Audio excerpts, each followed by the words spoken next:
Iniciamos agora o nosso painel do IBP, Oportunidades e Investimentos na Produção e Logística das Energias Renováveis no Brasil para Descarbonização Global. Este painel tem como objetivo mostrar o potencial de oportunidades de negócios e investimentos para o Brasil, por meio da produção de bioenergia em larga escala, com emissões líquidas negativas da GEE e da estrutura logística portuária, capaz de integrar diferentes fontes de energia renovável para atender vários países que precisam descarbonizar suas cadeias produtivas e exportar produtos industriais brasileiros com baixo teor de carbono, atendendo às novas demandas dos mercados globais. Estão conosco aqui no palco o CEO do Instituto Brasileiro de Petróleo e Gás, Roberto Ardengui, o CEO da Cosan, Luiz Henrique Guimarães, o diretor de Relações Institucionais e ESG da Prumo Logística, Eduardo Cantes, e o diretor de Inovação da CNI, Jefferson Gomes, que irá moderar este painel. Jefferson, a palavra é sua. Bom, esse é um dos primeiros painéis que eu participo, por enquanto, em que as pessoas que estão conversando são maiores em quantidade do que a quantidade de gente na plateia. Portanto, eu acho que nós temos que aproveitar esse momento para ter um bate-papo bem interessante, quase que de fechamento desses dias aqui, dessa COP. E o que me parece, nesse processo todo, é que se fala bastante nessa questão específica relacionada a produtos industriais. E o que é interessante dizer é que os países mais ricos, os países mais bem colocados, são países onde a complexidade econômica ela é mais forte. A gente está aqui num painel falando sobre quase que um tratamento de um commodity, mas que, basicamente, se os países mais ricos são países em que a complexidade é forte, em termos práticos, qualquer produto que existe na face da Terra, mestre, qualquer produto, ele ou é de polímero, ou ele é de vidro, de cerâmico, ou ele é de metal. E se a gente pegasse para analisar os produtos existentes, se eu pegasse um fogão da nossa casa, o produto é metal, polímero e vidro. Se eu pegasse um automóvel, fogão mais ou menos $13 o quilo, o automóvel, metal, vidro e polímero, mais ou menos um SUV, mais ou menos uns $25 a $35 o quilo. O teu smartphone, $5.000 o quilo, 65 sacos de soja.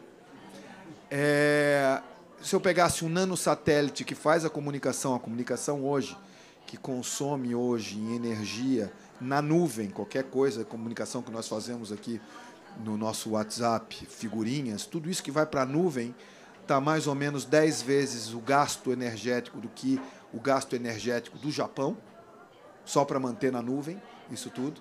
Mas um nanosatélite que faz essa comunicação, mais ou menos $55.000 o quilo. Se eu pego esse satélite, se eu pego esse celular, se eu pego esse fogão, se eu pego esse automóvel e jogo de um precipício, se eu pegar os 3 materiais sucata, que eles vão chamar que são metal, polímero e cerâmico, mais ou menos $5 o quilo vai dar aquilo.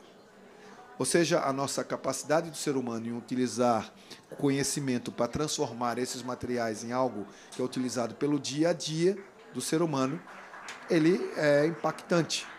Só que quanto mais velha vai ficando a nossa população, e a nossa população está ficando cada vez mais envelhecida, só no Brasil a taxa de natalidade é 1,8, enquanto que lá na minha região, que é a região sul, é 0,6. 2 brasileiros não fazem 2 brasileiros, em termos práticos, né? Então, e o mundo caminha por esse percurso, até 2050 ainda vai crescendo, depois tende a diminuir. Esse público, juntamente com as necessidades de consumo que os 17 pontos do ODS querem manter o consumo, mas melhorando a qualidade de vida dos habitantes. A gente tira da zona de pobreza, que é a zona de consumo, 1,5 bilhão de pessoas, e a gente faz com que esse pessoal consuma mais polímero, vidro e metal.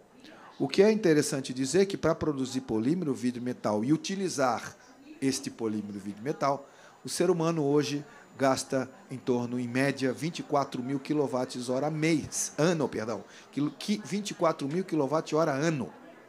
Sendo que quando você vai olhar a tua conta de energia elétrica em casa, dá mais ou menos 2.500. kWh ano, 200, cento e poucos kWh mês. Eu que moro sozinho. Tá? Eu que moro sozinho. Bom, mas o fato nevrálgico é 90%, 80% do nosso gasto energético é para a transformação de polímero, vidro e metal e para a movimentação desses três caras em conjunto. Quando você vai olhar essa matriz energética para produzir esses materiais, muito curiosamente, 80% do consumo desses 24 mil kWh ano vem de consumo de óleo, gás e carvão. Se a gente fosse começar a pensar em transição energética, transição, não transformação, transição, o ideal seria entender o balanceamento disso. Se mais de 1/3 desse consumo é de carvão, mais de aproximadamente 40% desse consumo é de petróleo e uns 30% de gás, talvez a gente deveria pensar nestes materiais sendo combinados de maneiras mais inteligentes. Bom, é importante dizer que não tem dúvida nenhuma que o consumo com hidráulico e o consumo com nuclear são intensivos grandes de energias limpas.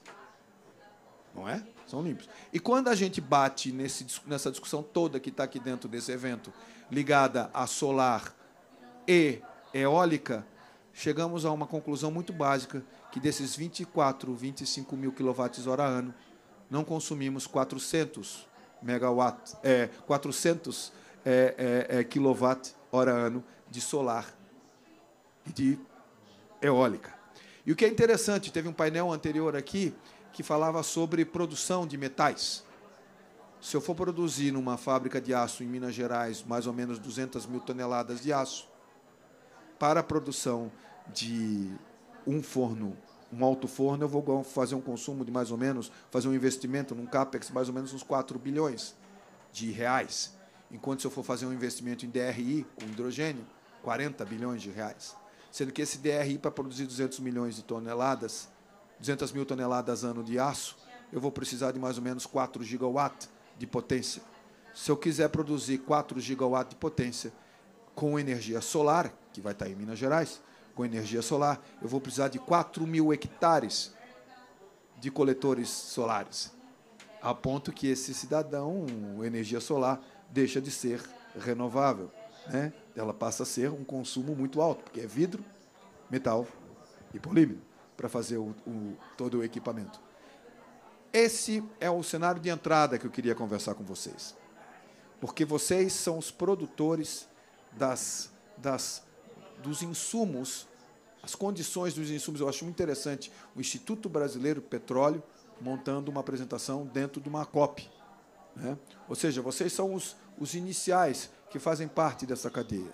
Escutar de vocês hoje aqui os requisitos, as restrições de engenharia que nós temos para conseguirmos esses pontos que estão sendo colocados aqui em todo o santo instante. Não importa se estão falando em francês, em português, em inglês, em espanhol, em chinês. Aonde tu vai, eles falam descarbonização. Onde tu vai, eles falam a respeito de questões de mitigação e transição energética. Só que parece que esqueceram que a gente tem essa matriz desse tamanho para ser resolvida. Primeiro, a gente começa a nossa pauta com requisitos e restrições. Eu tenho certeza que vocês têm amplitude em possibilidades de soluções ao fim da nossa conversa. Podemos fazer assim? Então, o que tinha sido passado para mim era que a primeira pessoa que falaria era você, meu amigo, né? E aqui eu gostaria de... Ardengue, o teu currículo ele tem umas 2 páginas, tá? Mas só... quem quiser ler online o currículo do Ardengue, mas é um dos maiores representantes. Bom, é só dizer assim, ó, é a pessoa que representa as discussões de petróleo em Houston, pelo Brasil. Então, eu acho que lhe dá um handicap muito forte para o nosso assunto. IBP, como está nesse cenário, meu irmão? Meu grande Jefferson, amigo. Bom, obrigado aí pela introdução. É prazer aí estar com o Leonardo Luiz aí nesse painel. E eu gostaria, talvez, de iniciar dizendo que o setor de óleo e gás, né, é uma espécie de elefante na sala, né? Então, nós estamos aqui reunidos e tem um elefante ali olhando para a gente, né? Que é exatamente você mencionou, né? Você deu os números aí, o tamanho né, do desafio que a gente tem de mudar um modelo que há 200 anos prevalece no mundo, né? Foi um modelo constituído, né, a partir da Revolução Industrial, a partir da chegada de uma energia, de um produto, né, que começou com o carvão, passou para o petróleo, depois migrou um pouco para o gás natural, mas que é um produto que tem uma eficiência energética enorme, né? É só você sair na rua aqui nos Emirados, né, para você ver o que esse produto fez com algumas economias, né, que tem esse produto disponível, né, como é o caso dos Emirados, da Arábia Saudita, né? Então,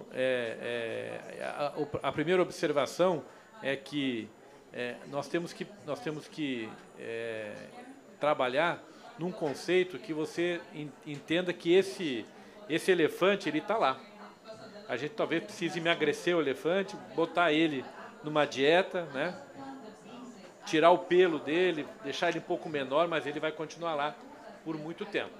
Então, se ele vai continuar lá por muito tempo, nossa obrigação é como é que a gente pode fazer melhor, como é que a gente pode fazer de maneira mais eficiente a geração de energia a partir da fonte tradicional. Então, é o conceito da descarbonização, né?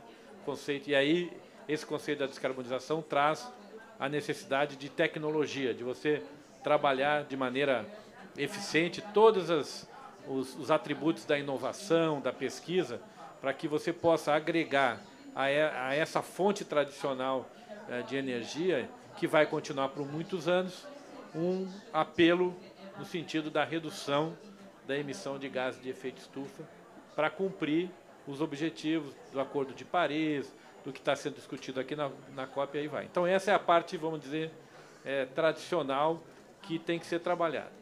O segundo elemento importante é que, quando você pensa em combustíveis fósseis, você muitas vezes dá muita ênfase à produção, né? Temos que cortar a produção, temos que colocar impostos, temos que trazer onerosidades, né, a essa atividade, sem você pensar que, do outro lado, há um consumo desse produto, né? Se você não trabalhar o consumo e ficar apenas olhando a produção, você vai cometer um grande erro, que é uma regra básica na economia, que é a lei da oferta e da procura. Se você tem a procura e não tem a oferta, o que acontece? O preço sobe, né? Então, inexoravelmente, se você não colocar um substituto a essa energia que seja tão competitivo quanto ela, né, que seja tão eficiente quanto ela, você vai causar uma disrupção num sistema e, pior, essa disrupção, essa quebra no paradigma mundial vai afetar de maneira muito forte os países em desenvolvimento, né? E aí você entra no conceito da pobreza energética, ou seja, países como América Latina, como países africanos, alguns países asiáticos vão pagar um preço muito forte, muito alto. A sociedade vai pagar um preço muito forte pela subida natural dessa oferta energética que você está mudando, vamos dizer, de maneira atabalhoada.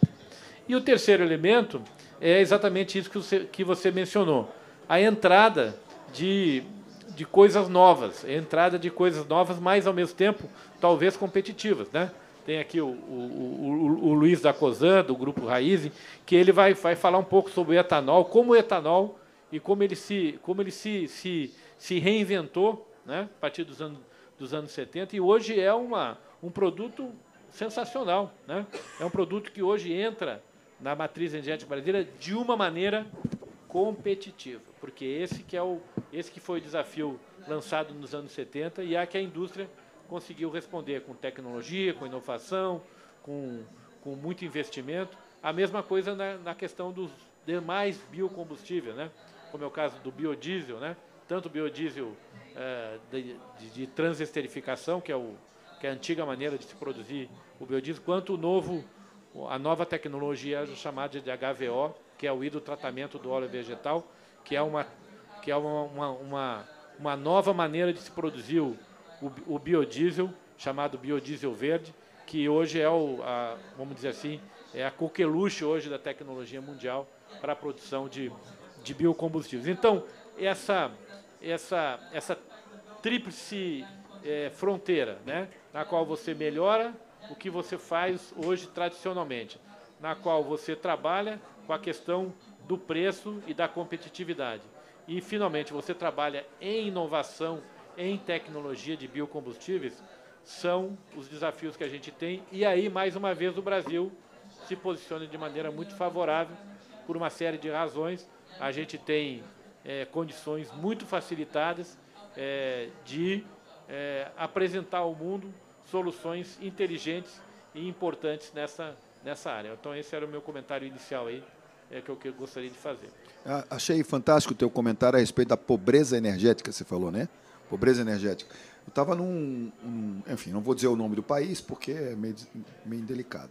Mas essa pessoa desse país, enquanto estava todo mundo discutindo sobre essas questões de vamos rediminuir, quantidade de emissões, ele chegou e falou assim, não, tomara que tenha bastante sobrando e vocês consigam resolver os problemas de vocês, porque no meu país a primeira coisa que eu tenho que fazer é colocar, meu objetivo é o seguinte, colocar um barril, um botijão de gás para cada pessoa, né?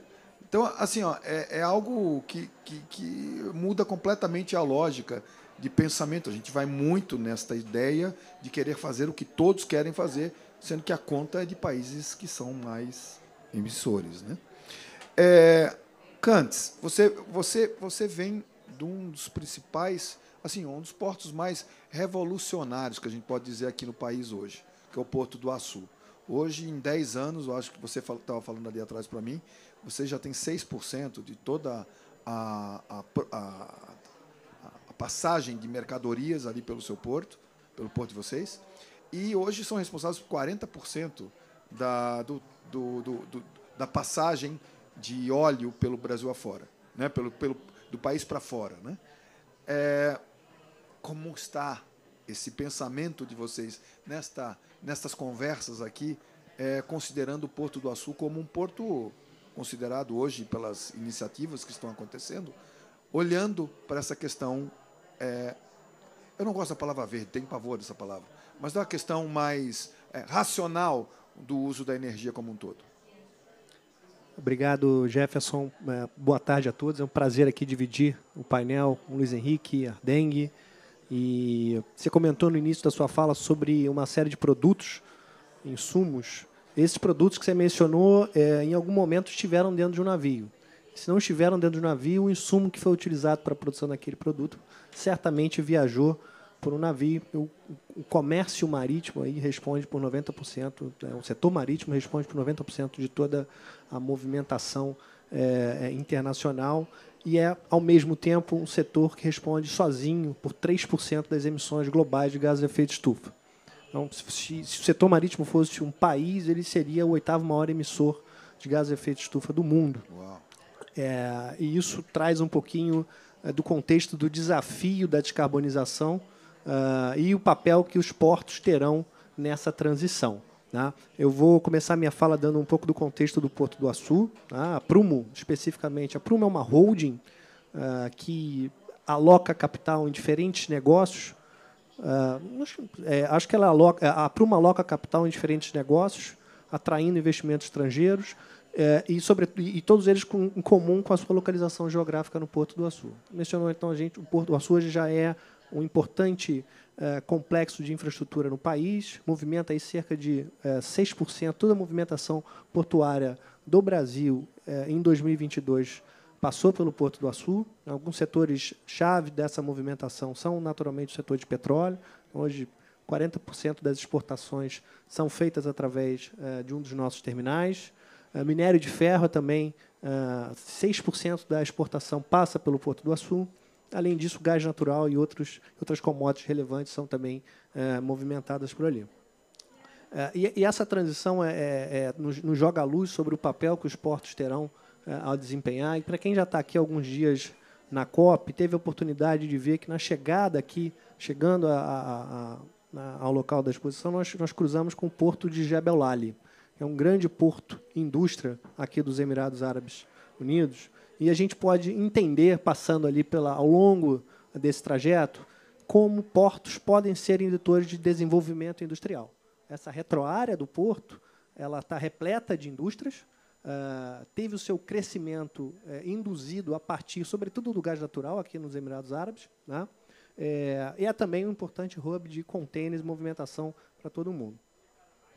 A gente começou a discutir no Porto do Açu, em 2018, o que a transição energética representa para um hub como o Porto do Açu, e isso tem nos ajudado a navegar pelas profundas mudanças que a transição impõe em um ativo como o nosso. E ela nos estabeleceu uma estratégia basicamente dividida em 2 pilares. O primeiro deles é um pilar de resiliência climática.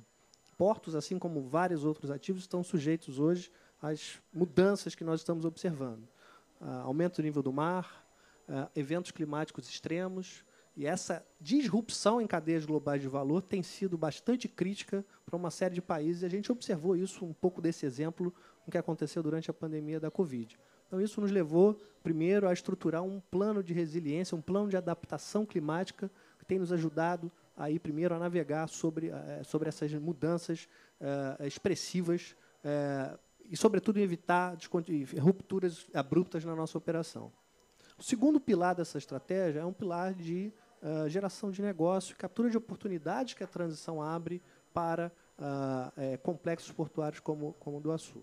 E aqui eu vou mencionar 3 setores em que a gente enxerga uma oportunidade muito clara para o Brasil, e a gente tem apostado em estruturar bons projetos para capturar essas oportunidades. O primeiro eu já mencionei, que é o setor marítimo. O setor marítimo ele vai depender de uma solução que não é trivial, não é simples, de sua descarbonização.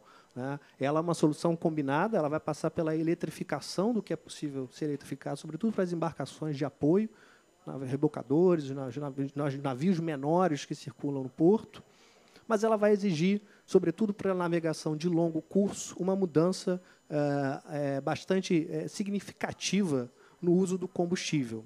Nessa transição, aliás, biocombustíveis terão um papel relevante também, certamente o Luiz vai falar sobre isso com maior propriedade.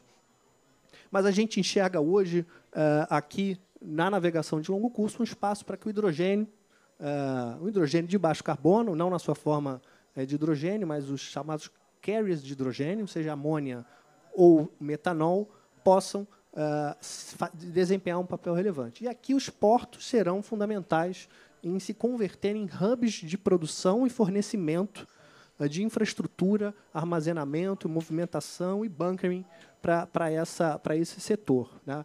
Novamente, o Brasil então tem uma oportunidade única de converter os seus portos públicos e privados em provedores desse combustível de navegação do futuro, se valendo da sua matriz elétrica majoritariamente renovável e agregando maior valor a produtos que podem ser utilizados nessa descarbonização. O segundo setor que eu mencionaria na minha fala inicial é o setor, também novamente a partir do hidrogênio, que é o setor de fertilizantes. O Brasil é uma potência do agronegócio, não cansa de bater recordes na sua produção, tem uma capacidade imensa na sua expansão de eficiência com a Embrapa. Não obstante, importa hoje quase 90% do fertilizante que consome. Aliás, o Açu é também um importante porta de entrada de fertilizante para consumo no agronegócio. Então, nós temos novamente aqui uma oportunidade, o Plano Nacional de Fertilizantes tem tentado endereçar ou reduzir essa dependência externa que nós temos no mercado de fertilizantes, e que também, novamente, está sujeito a rupturas abruptas, como a gente viu durante agora a guerra da Ucrânia, o que isso representa e o risco que isso pode representar para o Brasil. Então, novamente, portos podem ser produtores de hidrogênio de baixo carbono, conversão em amônia, para que essa amônia possa ser utilizada no mercado de fertilizantes. Esse é um caminho do futuro, e depois a gente pode falar dos desafios de implementação dessa rota. Então, eu acho que... E eu, por último, vou mencionar um setor da siderurgia, porque é também um setor em que a gente acredita que o hidrogênio, novamente, não na sua forma pura, ou simplesmente de exportação pode desempenhar um papel. A gente acredita que o hidrogênio também pode ser um vetor de maior valorização de produtos da siderurgia de baixo carbono, principalmente na produção do chamado HBI, ou ferro esponja. Esse é um produto que, a partir do pellet de minério de ferro, beneficiado com gás natural ou com hidrogênio, produz esse insumo que é fundamental para a descarbonização da siderurgia, no Brasil como no mundo. Isso, novamente, pode ser feito em portos, valendo-se de uma infraestrutura já existente, beneficiando-se de uma logística já implantada. Então, a gente enxerga essas rotas de descarbonização e, novamente, onde o Porto do Açu pode agregar valor e contribuir de maneira decisiva para uma transição, sobretudo nesses chamados setores de difícil descarbonização. Eu tenho gostado muito das ideias de sandboxes nos portos. O pessoal lá de Osaka, no Japão, junto com a Kawasaki, eles estão fazendo coisas absurdas. Eles estão testando dentro de um mesmo ambiente captura de carbono junto com hidrogênio líquido, a outra vez produzindo amônia. E lá dentro daqueles lugares, eles têm colocado pessoas do setor de engenharia analisando problemas e desafios, restrições tecnológicas, gente de regulações e legislações olhando os requisitos e restrições disso também, pessoas de negócios olhando quais são os negócios que podem derivar, o que é possível ser escalável, o que é possível ser contínuo, o que é possível ser sustentável. Então, para mim, é um exemplo do que está acontecendo, que a gente precisava investir nisso mais na nossa terra, né? Essa possibilidade de sandboxes. E vocês no Porto do Açu, para mim, são umas referências hoje nessas possibilidades. Luiz. Bom, a Cosan, você ia fazer uma apresentação, né? Você está pensando em fazer? Não, não. Não? Não vai fazer a apresentação? Vai no gogó. Tá. Como é que você está vendo essa história que a gente está conversando aqui desde o começo sobre essas narrativas que estão saindo daqui, mas a perspectiva de trabalho que a Cosan tem trabalhado nessa temática específica? Então, boa tarde a todos. Prazer dividir aqui com meu amigo Ardengue, Leonardo e Jefferson aqui a nossa discussão. A Cosan é uma gestora de portfólio que aloca capital em empresas nos setores que a gente acredita que o Brasil tem vantagem competitiva e comparativa. E quais são esses setores? Começa com a agricultura, passa por energia renovável, óleo e gás, mineração e economia de carbono. A gente acha que o Brasil é imbatível nessas 5 áreas e que o mundo precisa e precisará cada vez mais do Brasil por razões diferentes em cada um desses setores. Mas voltando aqui no foco nosso, que é a energia renovável, a nossa crença, de novo, o Brasil tem uma tremenda vantagem competitiva e comparativa e tem história concreta para contar. Então, chegada aqui do meu amigo Evandro sobre a Única, o programa de etanol no Brasil é um sucesso tremendo que passou por várias fases, uma fase difícil depois do Proálcool, até que se entendeu que a gente precisa trabalhar, eu acho que o Arden falou isso muito bem, com o equilíbrio da demanda e da oferta. Não adianta só ter oferta, não adianta só ter demanda, você precisa ter cliente e precisa ter capacidade de satisfazer esse cliente. Por isso que o Flex foi tão importante no Brasil e por isso que essa transição tem que ser a transição baseada do que a gente gosta de chamar de produtos que possam ser drop-in nas soluções fósseis. O Brasil tem o luxo de poder ter o etanol 100% na bomba, mas o mundo não tem esse luxo. O mundo vai ter que passar por uma solução que vai misturando e vai crescendo ao longo do caminho à medida que tem rentabilidade, escalabilidade, competitividade, porque também não acredito que ninguém está disposto a pagar um prêmio enorme. Eu acho que, de novo, o etanol tem um caso prático. E o Evandro fala sobre isso sempre, e a gente fala sobre isso sempre. Todo mundo quer descarbonizar, certo? Só que quando o etanol passa de 72% do preço da gasolina, o consumo de etanol despenca. Então, o consumidor ele adora ter, a sociedade adora ter um discurso certo, que eu apoio e é correto, mas na hora que mexe no meu bolso, eu não voto com o meu dinheiro. Então, por isso que a mistura é tão importante, que a mistura consegue contrabalançar esse tipo de situação. E daí a gasolina brasileira, que é a gasolina mais verde do planeta, com 27% de etanol, indo para 30%, provavelmente agora nos próximos meses, ela dá esse exemplo, porque você consegue ter um produto extremamente competitivo, com muito menos emissões, e sem que você tenha esse tipo de reação do consumidor, dependendo de onde tiver o preço relativo do biocombustível. E, nossa visão, isso já acontece na gasolina no Brasil, já acontece no biodiesel no Brasil, com diesel com 12%, podendo crescer, Ardengue? com soluções não só baseado na agricultura, mas também baseado em outros tipos de produção nas próprias refinarias. Tem o JET, que o SAF é uma realidade, o Brasil pode ser o hub mundial de SAF, e aí a gente está falando aqui, eu acho que é importante a gente pensar sobre isso como brasileiro, como criar políticas públicas, porque o risco que a gente pode acontecer com a competição global do IRA nos Estados Unidos, do Green Deal na Europa, é a gente exportar 1,6 litros de etanol para produzir o SAF lá.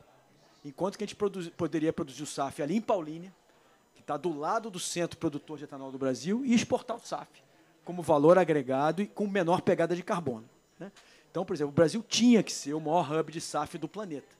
E, na medida que nós estamos indo, corre o risco dos Estados Unidos ser o maior SAF, ser o maior hub de SAF do planeta, né? Então, por quê? Você consegue misturar primeiro com 1%, 1,5%, 2%, você vai crescendo à medida que você vai tendo oferta de um lado e demanda do outro, né? E você tem que conjugar essas duas coisas, porque é fundamental nessa transição. A mesma coisa no Brasil, a gente tem o biometano e o biogás. A capacidade enorme nas usinas de cana-de-açúcar, na parte toda de cultura, né, na parte de dejetos de lixo, né, e nos grandes centros, e na parte de suinocultura e de avicultura, de produzir muito biogás no Brasil. E a beleza disso é que o biogás está todo no interior, enquanto que o gás natural está todo na costa, né, no caso do Brasil. Então, você tem lá o pré-sal natural e o pré-sal caipira no interior. E onde, na prática, você pode juntar essas duas coisas, de novo, reduzindo a emissão, produzindo fertilizantes, né? A Yara está com um projeto grande de produzir fertilizantes mais limpos do que os competidores internacionais, usando, de novo, o biogás. Mas vai ser, de novo, uma mistura com gás natural. Você vai botar 1%, 1,5%, 2%, à medida que a indústria vai escalando. E eu acho que essa é a solução e o que o Brasil pode fazer e ensinar ao mundo, e a gente se capitalizar em cima disso. Porque a gente tem tudo isso lá. Nós não estamos falando de PowerPoint, não estamos falando de projeto. Hoje a gente pode stand-up aqui na COP e dizer o Brasil tem a matriz mais limpa, tem o maior programa de combustível do Brasil, e a gente fala muito pouco agora da terceira coisa. Tem o maior programa de mercado de carbono do Brasil, que é o RenovaBio. Um projeto que foi feito, um projeto de lei que foi feito, foi implementado e que funciona. Nesse momento agora, estão sendo transacionados dezenas, centenas, milhares de crédito de carbono entre produtores, distribuidoras e agentes de mercado financeiro, né? Isso funciona, o preço varia, tem dia que vale 200, tem dia que vale 100, tem dia que vale 50. À medida que o preço da gasolina cai, o crédito de carbono sobe, porque vai aumentar o consumo de gasolina e, portanto, você tem que contrabalançar. À medida que o preço de gasolina sobe, o etanol vai ser mais competitivo, o preço do CBI deveria cair. É uma solução de mercado implementada, de novo, que o Brasil tem. Então, meu ponto aqui, gente, que eu queria fazer, a gente tem reservas de petróleo extremamente boas, porque tem vasto teor de enxofre comparado com o resto do mundo. Reserva de gás é importante. O maior programa de biocombustível do Brasil, do planeta. E o que a gente tem que fazer agora é traduzir isso em vantagem competitiva nos nossos produtos que a gente pode exportar, né? E é isso que o Brasil tem que fazer. Eu acabei de voltar da China, que eu parei aqui hoje para passar o dia aqui, amanhã eu volto para o Brasil. Mas eu passei 5 dias na China agora, né? Voltei completamente horrorizado com o que esses caras estão fazendo com o mundo, porque eles são muito competentes, né? Assim, a gente fica lendo as notícias na mídia ocidental, parece que a China está mal, parece que a China tem problema. Gente, esquece isso. A China está só acelerando, como eles fazem sempre. Eles brincam com o mundo, né? Compra petróleo quando o petróleo está barato, compra minério quando o minério cai, vão exportando aço loucamente pelo mundo inteiro, super competentes estão fazendo. Mas uma das coisas que eu acho que é importante a gente ver é estudar a história da China, o que a China fez nos últimos 30 anos. E por que ela chegou onde ela chegou? Há 30 anos atrás, ela olhou o que ela tinha de vantagem comparativa e competitiva. Mão de obra abundante e barata. Mas você não exporta chinesinho para os Estados Unidos ou para a Europa, né? Você tem que transformar aquilo em produto competitivo. O que eles fizeram? Olharam as cadeias de valor e falaram, onde é que tem muita mão de obra nos produtos? Começou com têxtil, brinquedo, né? Calçado, e foram ali preenchendo essa indústria, montando, educando a população. Os operários chineses foram sendo educados ao longo do tempo, melhorando, montando fábricas competitivas e exportando a sua mão de obra, porque, de novo, mão de obra não é exportável. E, ao longo dos anos, foram crescendo na cadeia. Você vai hoje lá, visita uma BYD, tem carros elétricos mais competitivos e melhores que o Tesla, né? E vai crescer o mercado mundial, etc. Você vai na Huawei, tem telecomunicações tão competitiva quanto a Cisco, etc, etc. Então, ao longo dos anos, você vai crescendo na cadeia de valor. qual é o meu ponto aqui? O que o Brasil tem? Energia verde, abundante e competitiva. Se você tirar todas as coisas que existem na conta de luz brasileira, com os subsídios e maluquices que foram criados ao longo dos últimos anos, a energia brasileira hoje deve estar hoje R$100, que é extremamente competitiva comparado com quase, né, $20 o megawatt. É muito competitiva. O que a gente tem que fazer como Brasil? Exportar através de produtos energia verde e abundante. Porque energia também não se exporta. No Brasil vai exportar um pouco para a Venezuela, que não vai receber, né? Um pouco para o Uruguai, um pouco para o Paraguai, um pouco para a Argentina, mas você não tem condição de exportar. Você vai exportar como? Como hidrogênio, vai exportar como amônia, vai exportar como metanol, vai exportar, quem sabe, no futuro, o nosso vidro, como você falou, né? Tem vidro, cerâmica e metal limpo, vai exportar bateria, etc. É isso que a gente tem que fazer como Brasil. Porque na mobilidade a gente está resolvido. Com o nosso mega programa de biocombustível, com o petróleo que a gente vai fazer a transição tranquilamente, cada vez reduzindo o consumo de fóssil, aumentando o consumo de biocombustível, dentro de uma equação de custo que permite o Brasil ter energia abundante, justa e reduzindo a desigualdade, gente. Que a gente não pode aumentar o custo de energia no Brasil, porque a gente é um país pobre. A gente tem que ter essa realidade. A gente não consegue fazer um programa de IRA, como os Estados Unidos faz, com 300 bilhões de concessão de crédito, porque a gente é um país pobre. Então, a gente tem que ser criativo. A gente tem que usar, por exemplo, os créditos tributários, que toda companhia que tiver aqui tem. Eu duvido quem não tenha alguns milhões ou bilhões de reais no seu balanço de crédito tributário. Ou, do outro lado, tenha débitos que a Receita está tentando cobrar, as empresas estão disputando, alguns são mais justos, são menos justos, que tem no seu balanço. A gente tem que usar isso para financiar programas de transformação e transição energética, que é viável no Brasil, são econômicos, são competitivos. Então, o meu pleito aqui é o seguinte, gente, a gente tem que parar da discussão, parar da conversa. O Brasil tem tudo que precisa para fazer a transição energética, tem tudo que precisa fazer para ajudar outros países a descarbonizar, e a gente precisa partir para a ação. Porque a gente tem casos práticos, a gente não tem PowerPoint mais. A gente pode discutir o etanol de segunda geração, que o Brasil é o único país no mundo que tem o maior programa de etanol de segunda geração. A gente pode partir para o biometano. O Brasil é o único país do mundo que tem biometano de fontes A, B, C e D. O Brasil tem 30% da sua gasolina, que é a gasolina mais verde do mundo, com etanol. Então, é agora fazer isso acontecer, porque todo mundo está em volta aqui, gente. Adoraria estar sentado no patrimônio e no endowment que o Brasil tem, de cobre, de minério de ferro, de carajás, de todo o resto. Só que a gente não aprendeu e não soube uma maneira de capitalizar em cima disso, porque a gente fica perdendo tempo entre nós mesmos, né? Fica discutindo quem que leva vantagem na reforma tributária, quem que leva vantagem no ponto A, B e C, em vez de fazer como os chineses fazem, decide, vai, implementa. Eu estava contando para o Arden, eles fizeram a maior siderúrgica do mundo em 18 meses. 18 meses de construção. Do start da produção ao final, em 18 meses.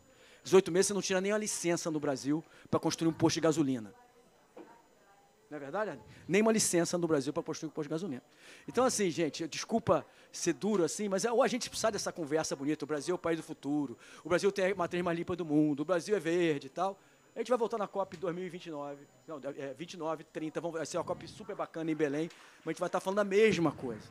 Ou a gente para com a conversa fiada e cai dentro do quais são os nossos problemas, que são licença ambiental, falta de rule of law, que as coisas podem mudar para trás, complexidade tributária, dificuldade de investimento, custo de capital, ou nós vamos ser atropelados pelo chinês, pelo tailandês, pelo indiano, para quem for. A gente montou, né, o Evandro foi parte disso, o programa de etanol com a Índia, há poucos anos, né, 1 ano e meio, 2, 10% da matriz.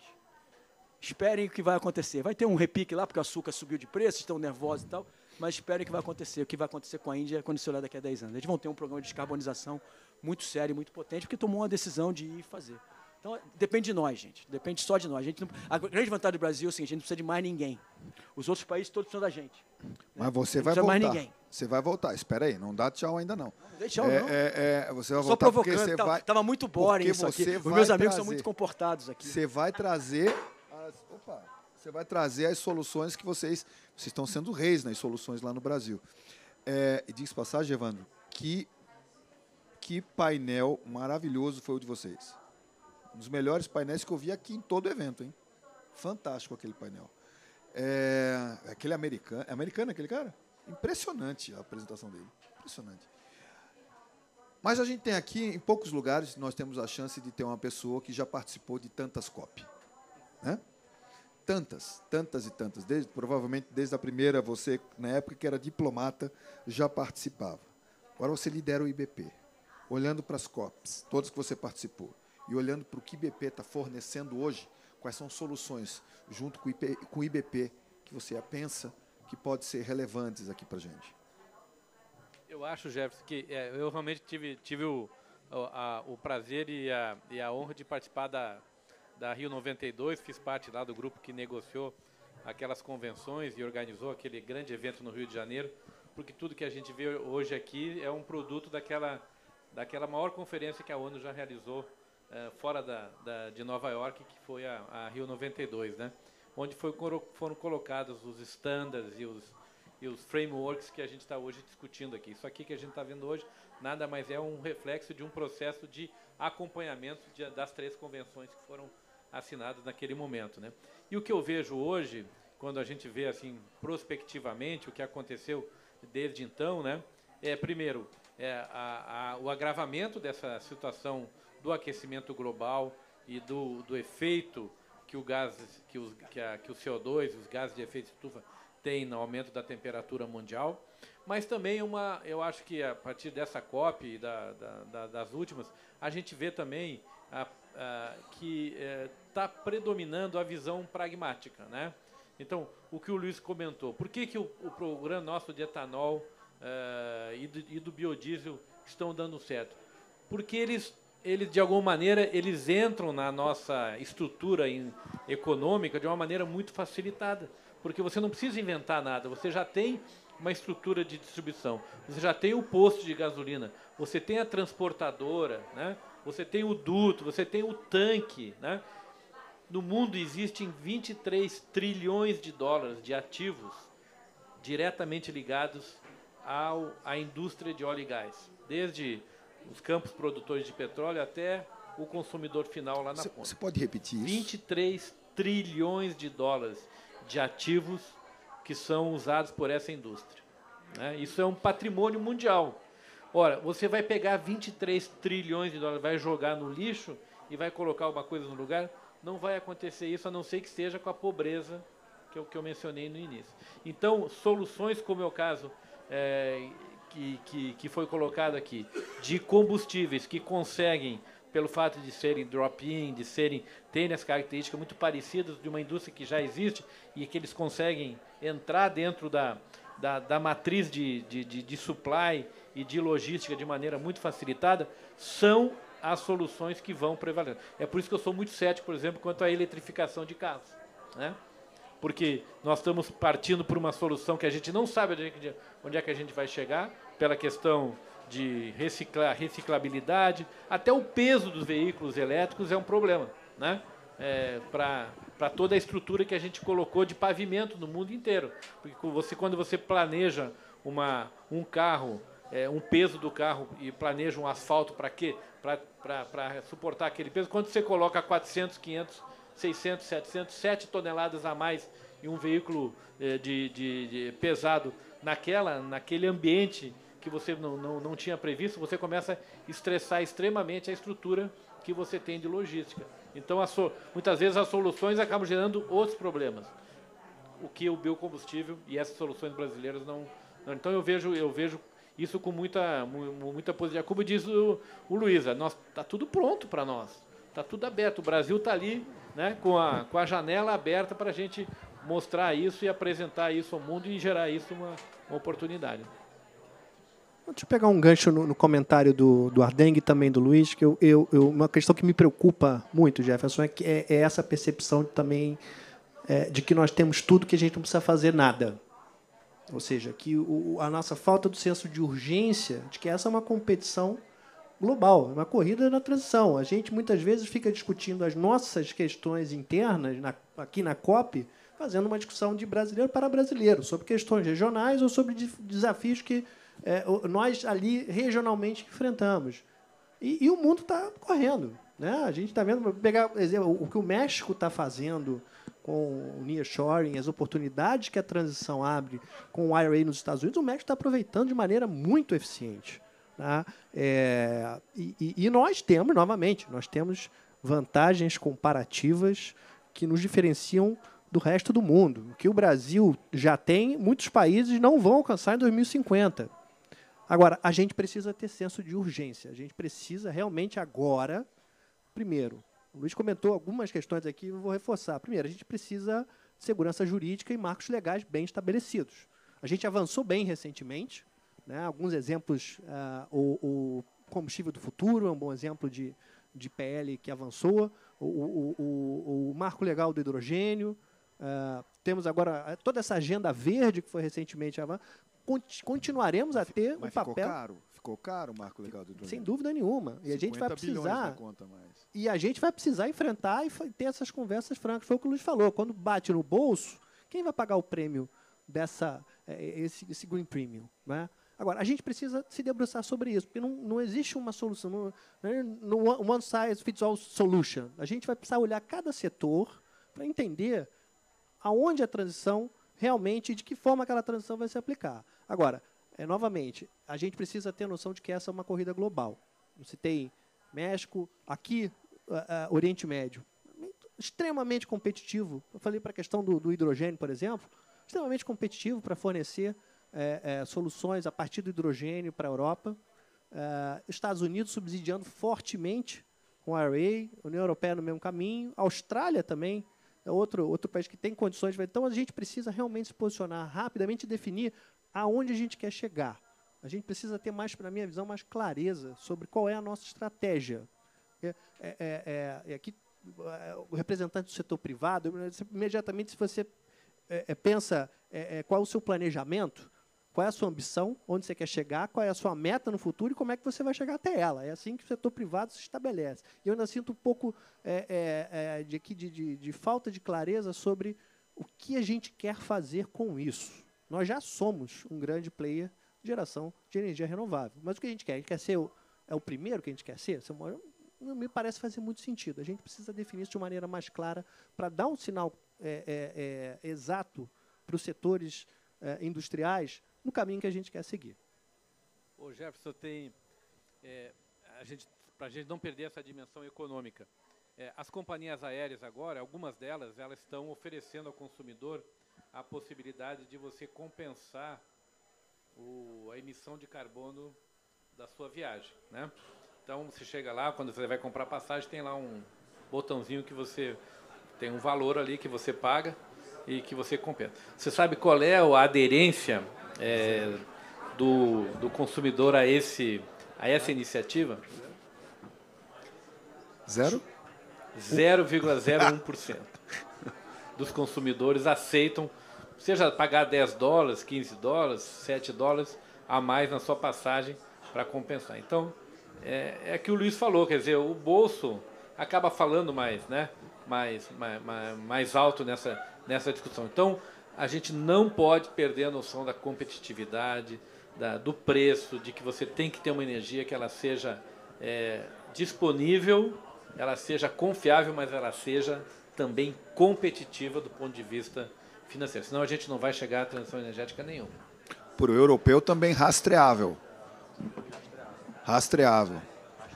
Como você está na Cosan nesses desenvolvimentos? Eu queria compartilhar com vocês aqui, mas só fazer uma correção aqui com o meu amigo Ardengue, é posto de combustível. Porque tem etanol também, tem diesel. Ele falou o quê? Ele falou que é posto de gasolina. Ah, não, poxa. É que ele é antigo, o Ardengue é antigo, ele foi em todas as COPs, então ele tem desculpa. Mas é posto de combustível. Mas não, eu queria dividir com vocês a experiência do etanol de segunda geração, que eu acho que é uma experiência super legal e que mostra de novo a inventividade, a capacidade e o empreendedorismo brasileiro, né? Que eu acho que é uma outra vantagem competitiva que a gente tem como país, que a gente fala pouco dela, né? O brasileiro é bom de fazer as coisas, é empreendedor, ele encara, ele supera desafio.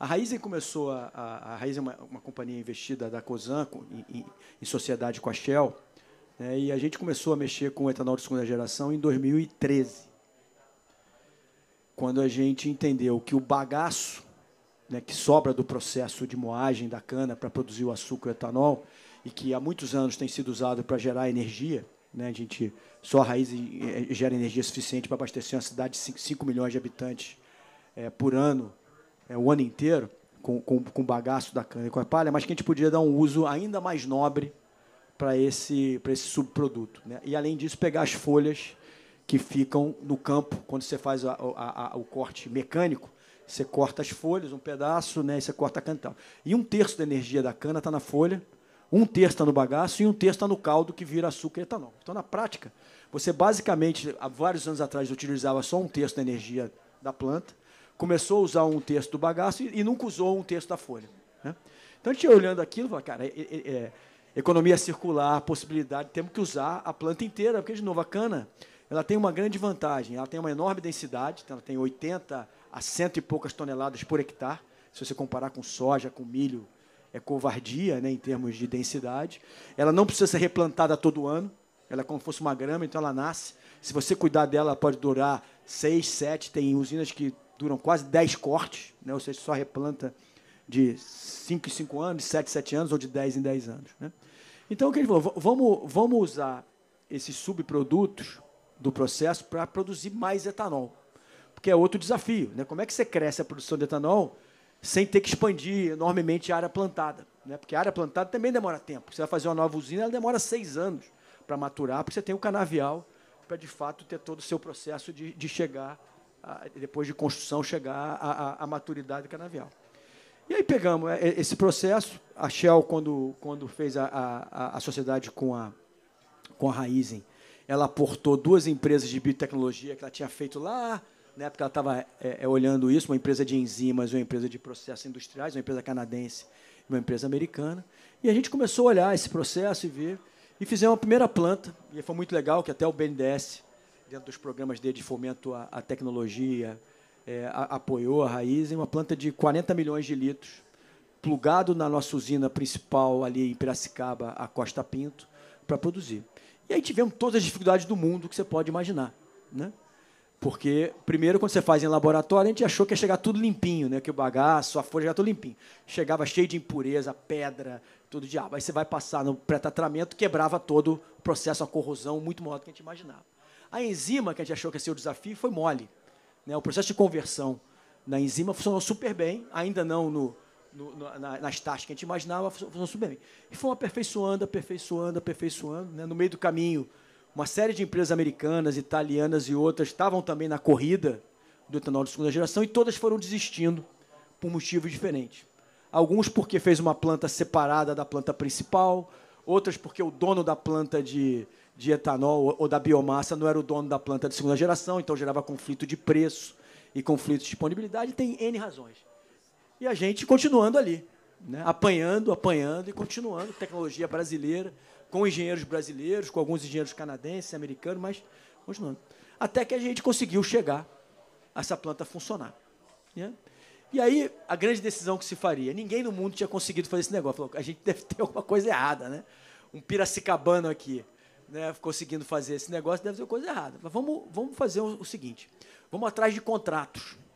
Porque se tiver contrato, tem off-take, você consegue fazer a planta. O time de trading da Raízen saiu atrás, e começando a ver que na Europa você tinha uma possibilidade interessante por causa dos mandatos, de novo, a importância de você fomentar a demanda para que a oferta venha, e vimos que tinha ali uma possibilidade de você fazer contratos de longo prazo com as petroleiras americanas e petroleiras europeias, que todas elas estão afim, como a Ardeg escreveu muito bem, de perenizar ou estender a vida do seu produto, né? Qual é o desafio das pessoas? Como é que eu estendo a vida do meu produto? E eles já entenderam que você estende a vida do seu produto ficando amigo do biocombustível, né? O biocombustível, que em algum momento foi um competidor ou inimigo, virou o melhor amigo do petróleo e do gás, né? Tanto que o IBP hoje trata de petróleo e gás e biocombustível nas discussões, porque isso passou a ser uma parte importantíssima de você aumentar a vida desses produtos e, como o Ardeg falou muito bem, aumentar a vida útil dos investimentos que a gente fez, né? Se você for frio no Brasil, o que é mais importante no Brasil hoje? Construir rede de saneamento básico ou construir infraestrutura para carro elétrico? Eu acho que, como brasileiro, se eu fosse alocador de capital, não tenho dúvida, né? A COP30 vai dizer bem isso, né? Eu não tenho dúvida, né? Quando você tem hoje o desafio que a gente tem de saneamento, que tem a ver com saúde, tem a ver com qualidade de vida no Brasil, né? E com a infraestrutura que a gente tem, o que a gente deveria estar fazendo é o que o Brasil está fazendo, né? O Brasil não está. Também o Brasil está indo na direção certa nisso. E aí a gente foi lá e tomou uma decisão. Vamos fazer etanol de segunda geração. Vamos investir nesse negócio. E estamos, nesse momento, hoje, com 9 plantas em construção em estágios diferentes. Em São Paulo, a maioria vai ter uma no Mato Grosso do Sul e vai ter uma em Goiás, né? Mas 9 plantas em construção, agora do dobro da capacidade da primeira, né? E a primeira, a segunda planta, que é essa de 80 milhões, já ficou pronto, Bonfim, no interior de São Paulo, 100% vendido para o exterior. E, pasmem, que é a coisa que eu falei, como é que a gente exporta energia através de produto. Porque é assim que você vai ganhar dinheiro, pelo dobro do preço do etanol vendido no Brasil. Dobro do preço do etanol vendido no Brasil. Então, assim, a gente tem toda a condição de escalar programas no Brasil, né? Porque, de novo, tem prêmio para ser capturado no Brasil. E nós estamos falando de uma gota no oceano. A Raízen vai fazer, provavelmente, ao longo dos próximos anos, 20 plantas. Isso é 1 bilhão e 600 milhões de litros, gente. O mercado de combustível no Brasil são 100 bilhões de litros por ano. Então, é nada. A gente está aqui discutindo, né, como é que você transforma o mundo. Então, a Raízen é uma empresa brasileira que tem a tecnologia para fazer 20 plantas. São um investimento aí de 22, 23 bilhões de reais ao longo dos próximos anos. Mas é nada. Para uma Shell, para uma Total, para uma Exxon, para uma OMV, fazer um off-take e dizer, eu compro essa planta inteira e te pago o dobro que você faz. E é nisso que o Brasil tem que se concentrar. É o que você falou da amônia. Quanto que vão pagar, né, o navio da Maersk encostando no Brasil para botar a amônia lá, que ele não vai conseguir botar em outro porto no mundo. Então, na conta dele global, ele já está fazendo um pedacinho da descarbonização, né? Um avião da KLM em Guarulhos, botando 2% de SAF no jet, está sendo abastecido. Já entra na conta global. Então, a gente pode ser o grande hub de atração nisso. E, de novo, a Raízen, empresa brasileira, é a única empresa no mundo, hoje, que tem etanol de segunda geração. Tem vezes que eu nem acredito muito nisso. Gostaria de ter a segunda, a terceira, porque ajudaria a fomentar a demanda. A gente adoraria ter mais empresas para isso, mas a verdade é isso. Fez o Brasil pode fazer isso. Então, tem solução de biogás super bacana aqui no Brasil, né, que várias usinas estão fazendo. Tem solução de SAF, que o Brasil vai sair com SAF também nos próximos anos. A gente só precisa focar. Acho que você falou muito bem. A gente não tem que fazer 50 coisas.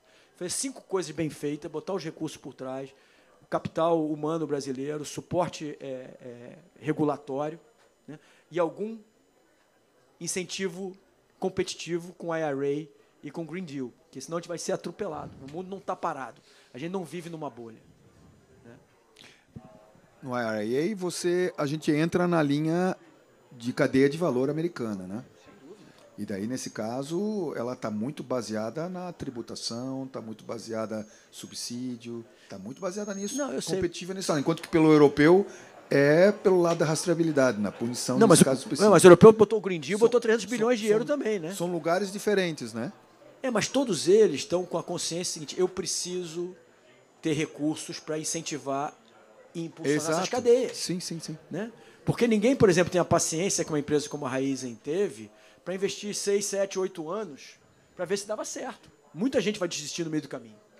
Então, se você não tiver um mínimo de capacidade de incentivo, e a gente às vezes usa mal a palavra subsídio, né? Eu acho. Né? Porque você tem várias maneiras de fazer essa coisa funcionar com o incentivo correto. Você paga o prêmio se o cara entregar depois. Né? Se o cara não entregar, deixa o cara compensar crédito tributário, que demora 10 anos no balanço para compensar. Se ele fizer isso, compensa em 2, 3 anos. Então, tem muitas maneiras de conseguir fazer o mesmo trabalho sem ser aquele subsídio tosco, né? De que é dar ajuda para o cara que é não competitivo. Na verdade, o tosco que é o não normal, né? Você estava... E aí, Jeff, só fazendo um comentário, aí vem um pouco a grande discussão dessa COP e que vai continuar nos próximos 2 anos, que é a questão do financiamento. Né? Só isso que estão falando. De onde é que vai vir esse dinheiro? Como é que nós vamos financiar as iniciativas que têm mais condição de realmente apressar essa transição energética de maneira competitiva e a responsabilidade dos países desenvolvidos, né, em ajudarem e apoiarem de maneira majoritária essas linhas de financiamento, porque a responsabilidade também é deles e cabe a eles também apoiar iniciativas como essa que o Luiz comentou e várias outras que a gente tem no Brasil. Tem sido tributação, subsídio e financiamento. Esse tem sido. A gente estava conversando lá sobre o que não seria para vocês na área de portos o futuro dentro desse processo. E você foi muito interessante na tua resposta. A gente comentava ali que me parece talvez uma estratégia pouco ambiciosa colocar o Brasil como um exportador de amônia. Primeiro, porque eu acredito que a gente vai ser pouco competitivo em uma corrida global com outros países por diversas razões, seja por um incentivo americano, da União Europeia, seja pela competitividade de outras cadeias, a presença aqui no Oriente Médio maciça de infraestrutura, de investimentos, por N razões. Agora, colocar a estratégia, nesse caso que a gente falava do hidrogênio, ancorada exclusivamente em uma ambição de exportação de amônia, me parece um erro estratégico, e a gente precisa se debruçar sobre isso, a gente precisa discutir essas questões, né? A gente precisa entender qual será o papel do hidrogênio e que a gente pode fazer com ele nesse caminho. Eu citei aqui o caso do setor marítimo, e parece que, como combustível marítimo, sim, há um espaço ali, há um prêmio que as empresas estão dispostas a pagar na cadeia global, e a gente tem, então, portanto, uma oportunidade em utilizar portos na produção do hidrogênio, no seu armazenamento e na sua conversão do combustível marítimo, seja ele amônia, seja ele metanol, e aí há uma corrida grande, uma diversificação de rotas a serem exploradas. Hidrogênio, a questão do hidrogênio, dizem muito que o hidrogênio não gosta de ser movimentado, então você vai precisar de um hub, de um cluster onde ele possa ser produzido, armazenado de forma correta, movimentado, posteriormente utilizado como combustível. E o Porto vai ter um papel fundamental nisso. Então, é onde a gente hoje entende, por exemplo, que o Porto do Açu pode ter um diferencial. Da mesma maneira, na produção de insumos de cadeias de valor, onde a descarbonização é difícil, os chamados hard-to-abate sectors, além do caso do setor marítimo, o caso da siderurgia. Portanto, a produção de insumos de maior valor, onde o hidrogênio tem um papel de catalisador, ou seja, de agregador de valor àquele determinado insumo, também, me parece, também um caminho, uma ambição correta que o Brasil deveria perseguir. Então, portanto, essa... Posso pegar um gancho teu? Porque, Por assim, favor. que eu acho que é a coisa que a gente devia pensar. Imagina o seguinte, gente, fecha o olho e pensa no nosso posicionamento estratégico. A soja brasileira, saindo do centro-oeste, num vagão de trem, movimentado a metanol ou amônia que seja, chegando no porto, onde você tem um navio abastecido a amônia e metanol, indo para a China. Soja rastreada. Imagina, é imbatível, gente. Rastreada. A gente vai entregar com custo super competitivo do Mato Grosso, com pegada de carbono baixíssima e rastreada. Imagina o minério de ferro saindo de Carajás, numa locomotiva também, né, com amônia ou hidrogênio, o que seja, abastecido no Porto do Maranhão com outro hub, né? E a fruta que a Europa come todo dia? Saindo para a China. De novo, imbatível. Então, a gente tem uma capacidade enorme, né, de você nas cadeias que o Açu faz, que o Maranhão faz, que Santos faz, de conjugar essas coisas de maneira inteligente nos produtos que a gente pode exportar com prêmio. E a gente, é aí que tem que focar o negócio. Não precisa fazer, né, hidrogênio no Brasil inteiro, tentar resolver todo o problema. Foca em alguns lugares, resolve as cadeias de valor, que a gente vai explodir. Perfeito, Luiz. E a gente precisa se debruçar sobre isso. Eu acho que a gente ainda está carente de uma discussão mais estratégica em relação a essas cadeias, onde a gente pode ser competitivo, onde a gente pode reindustrializar o Brasil e investir em infraestrutura, se valer dessas nossas vantagens numa cadeia global. Eu acho que é aí que a gente pode realmente fazer diferença. Porque eu estou 100% contigo. Eu tenho muito medo dessas frases. Vamos reindustrializar o Brasil. Isso é um perigo. Porque, assim, é ótimo, ela é linda, ela é bonita, mas, cara, o mundo já estabeleceu algumas cadeias de supply chain que a gente não vai conseguir bater os caras. Sinto dizer isso, né? Porque não tem jeito. Alguns países já decidiram algumas cadeias que não tem. A gente tem que escolher onde a gente tem vantagem ou a gente pode construir indústria nova. Né? É isso. Não adianta tentar achar que vai competir em tudo, cara. Então, a gente tem que competir nas coisas onde a gente vai ter vantagem competitiva e, de novo, economia do Brasil. A única maneira de a gente virar esse jogo ser um player relevante no mundo é energia verde, abundante e barata. Eu vou ficar repetindo isso o resto da minha vida, alguém vai me ouvir um dia. Né? Que é o mantra da China. Mão de obra abundante e barata. Os caras bateram isso por 30 anos. É só você ir lá hoje e ver o que é.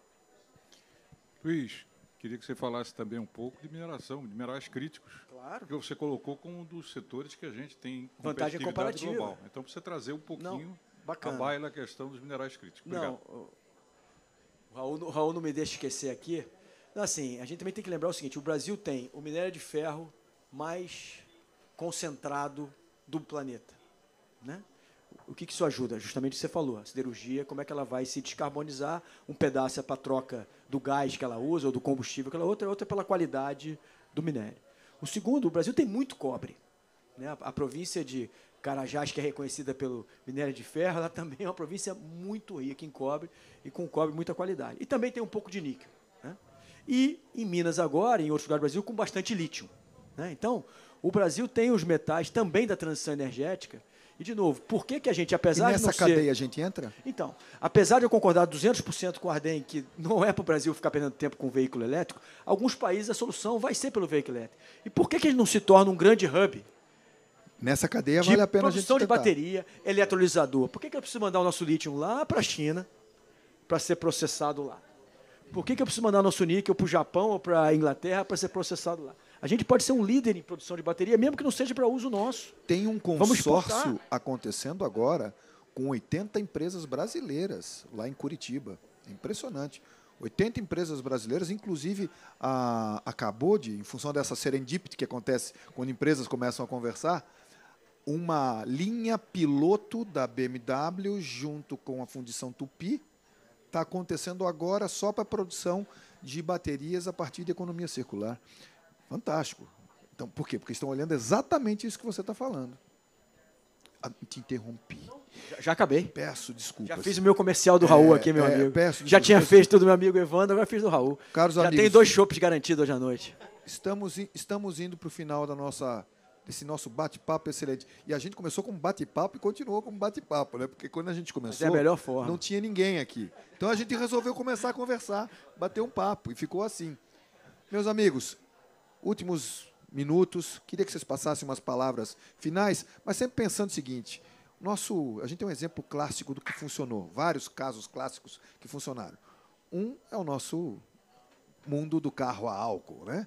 Que a gente tem infra muito bem planejada, a partir de tecnologia desenvolvida, infra estipulada, gente preparada, negócios que foram oriundos e muita regulação e legislação adaptada ao longo do tempo, né?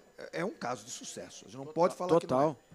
Neste mundo novo aqui, vamos fazer um fechamento pensando em quais seriam as nossas balas de prata que a gente trabalharia, usando essa COP como cenário final para a gente pensar a respeito. Vou começar dando o exemplo do Porto do Açu, novamente. Porto do Açu é uma concentração de investimento americano, árabe, chinês, europeu, todos numa mesma região, uma região carente do Rio de Janeiro, que hoje gera 10 mil empregos de carteira assinada e movimenta economias e setores relevantes. Então, nós conseguimos, temos bons exemplos ali de estruturar projetos e transformar boas ideias em realidade. E eu acho que isso que a gente continue vai precisar para frente. A gente precisa estruturar bons projetos onde nós somos competitivos, identificar claramente onde a transição nos permite ser ainda mais competitivos em cadeias globais e se valer das vantagens comparativas que a gente discutiu hoje aqui.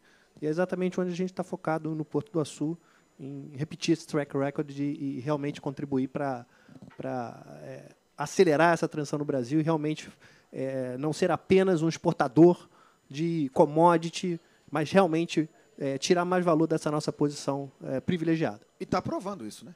Está provando, na prática. Ardem, deixa você fechar, você é o nosso presidente aqui.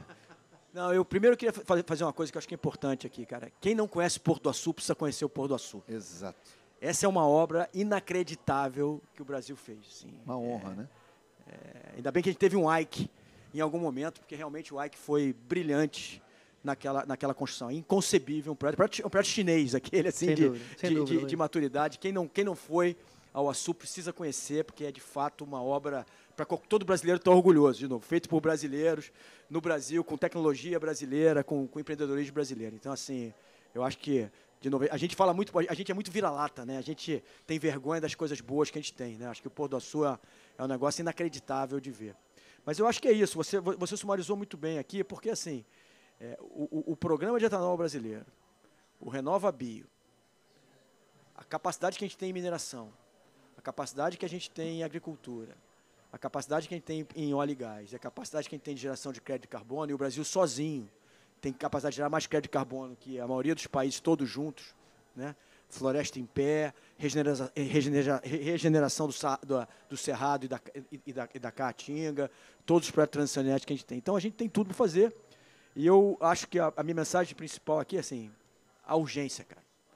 A gente fala muito. Calma, estou com pressa. Não, cara, a gente fala muito, a gente conversa muito, a gente explica muito, a gente debate muito, a gente faz pouco.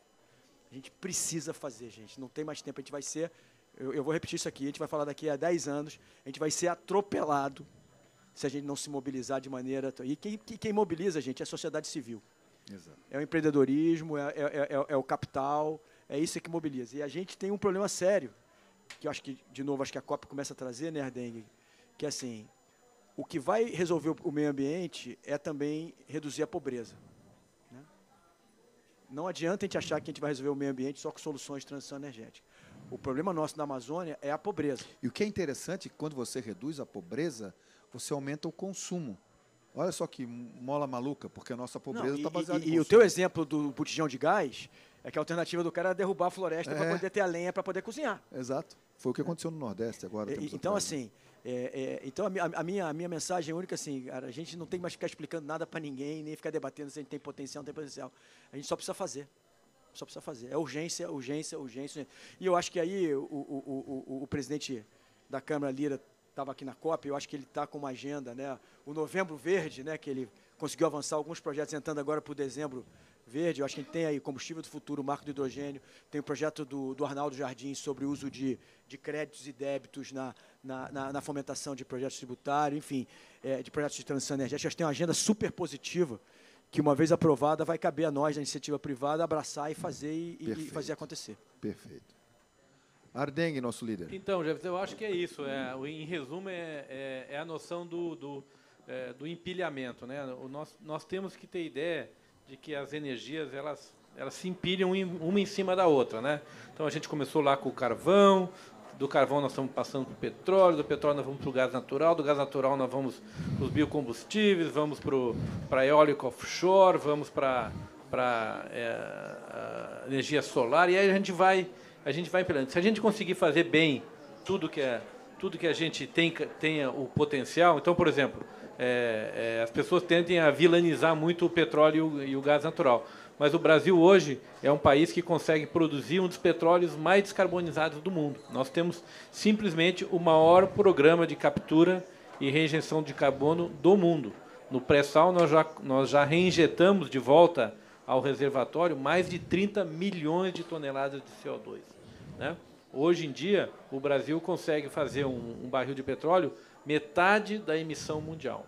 Né? O mundo emite, em média, 20 a 25 quilos de CO2 para produzir um barril de petróleo.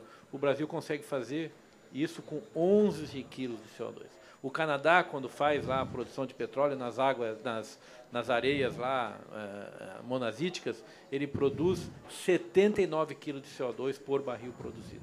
O Canadá, que se coloca como grande país, né, tem uma produção de petróleo extremamente emissora de CO2. Então, tudo isso mostra que a gente tem, como disse o Luiz, nós temos potencial em tudo. Nós temos que continuar trabalhando o tradicional e também com essa visão de futuro. Eu acho que isso que é a chave aí para a gente se preparar para esse mundo aí desafiador que o Luiz mencionou.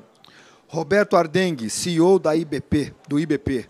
Luiz Henrique Guimarães, CEO da COSAN. Eduardo Cantes, diretor de Relações Institucionais e ESG da Prumo Logística. Quero dizer para vocês que quando a gente começou o nosso bate-papo, estava vazio. Mas as pessoas que chegaram, eu tive a oportunidade de assistir, várias dessas pessoas que estão aqui nessa audiência, foram pessoas que falaram muito bem durante os seus palcos específicos. Portanto, a nossa plateia agora é extremamente elevada a qualidade dela. A gente tem muita honra de ter falado com vocês aqui nessa tarde. Muito obrigado. E o nosso mediador, obrigado, né? Pô, foi brilhante. Bom.